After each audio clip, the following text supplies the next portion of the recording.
Introduction. This material outlines New York City Fire Department FDNY guidelines for fire guard performing a fire watch. This happens when a required fire protection system is out of service. Fire guards are required to inspect the areas in which the fire protection systems are out of service for fires. Responsibility of the building owner. The building owner or their agent shall give an impairment coordinator all the necessary documents. That may include records, tests, servicing, and other items relating to maintenance of fire protection systems. Such records shall be kept at work for a period of 3 years and made available for inspection by any member of the FDNY. In absence of an impairment coordinator, the building owner shall act as the impairment coordinator. Requirements. In any occupancy where a required fire protection system is out of service, a fire watch shall be maintained. Fire watch can be maintained by one or more persons holding an F01 certificate of fitness for fire guard.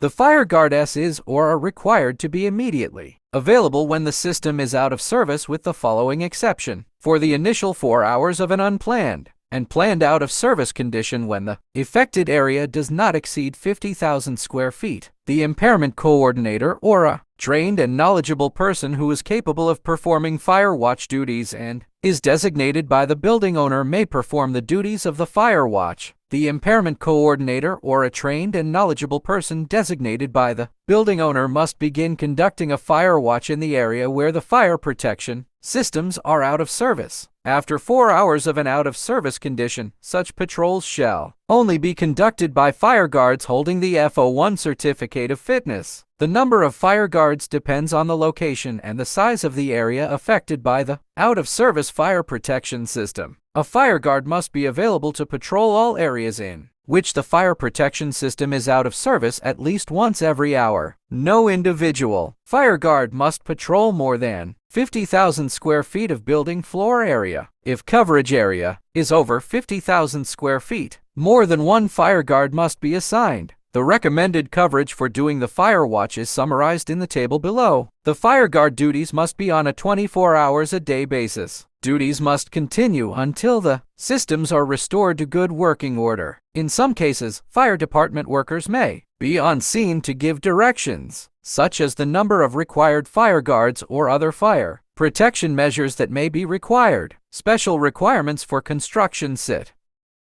The fire watch requirements at construction site will depend on whether the fire protection systems have been installed and approved yet. No impairment coordinator or fire watch is required before the system is installed and approved. Installed and approved means that all required approvals for a full or partial installation have been obtained, including all sign-offs from the Department of Buildings. The construction site fire safety manager must be designated to be the impairment coordinator if any installed and approved fire protection system is out of service. Unless the building is vacant, a fire watch must be maintained until the system is back to service. The fire department has posted guidance on its website explaining the impairment coordinator, fire watch, and hot work requirements when fire protection systems are out of service on construction sites. This guidance is attached as Appendix A. The certificate of fitness holder must keep the certificates of fitness readily available for inspection by any representative of the fire department. This must be done at all times while conducting or supervising the material, operation, or facility for which the certificate is required. The fire guard for impairment is recommended to be familiar with the types of fire safety evacuation plans for the buildings where they provide fire watch. They should also be familiar with the associated staff available to implement the fire plan. The fire guard must be aware of his obligations for notifying the fire department in the event of fire. FC Chapter 4 Section 401.3. Further information is available at Emergency Planning and Preparedness. FC Chapter 4 Section 401.3 and Section 408. Fire Protection System. FC Chapter 9 Section 901 and Section 906.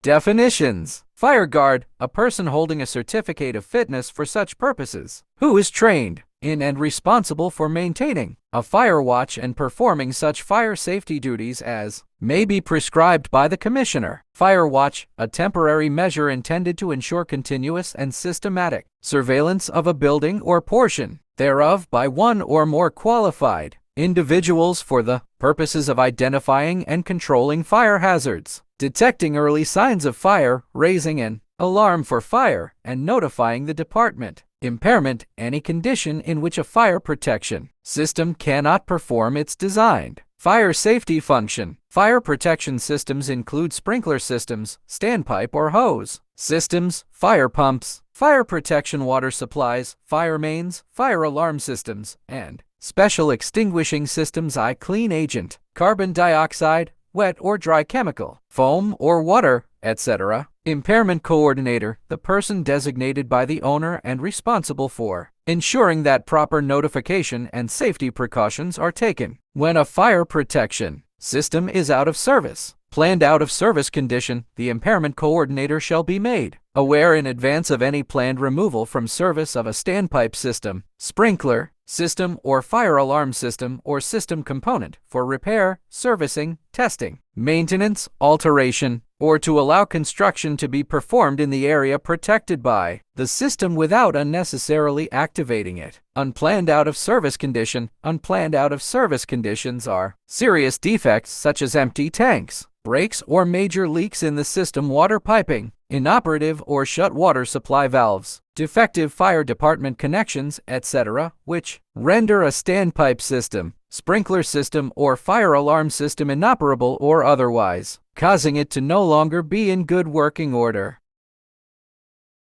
Part 1. Requirements and duties. Fire guards are required to reduce the threat of fires in a variety of locations. They are trained in and responsible for maintaining a fire watch. Fire guards must have a general knowledge of portable fire extinguishers and/or alarm pull stations. If fire guards are responsible for them, they shall know their locations. An impaired fire protection system presents hazards since detection, notification, and extinguishing systems are not working. Individuals and premises cannot depend on impaired fire protection systems to protect them. Individuals place trust and reliability upon fire protection systems, but non-operational systems will not be providing needed notifications or protection. 1.1 Orientation. The F01 certification of fitness C of F authorizes the individual to act as an impairment fire guard to maintain fire watch responsibilities. F01 C of F is valid at any location on a citywide basis. Given this condition, the citywide fire guard for impairment may perform their duties for different buildings and occupancies. When fire guards arrive to the affected area, they should be provided with an orientation.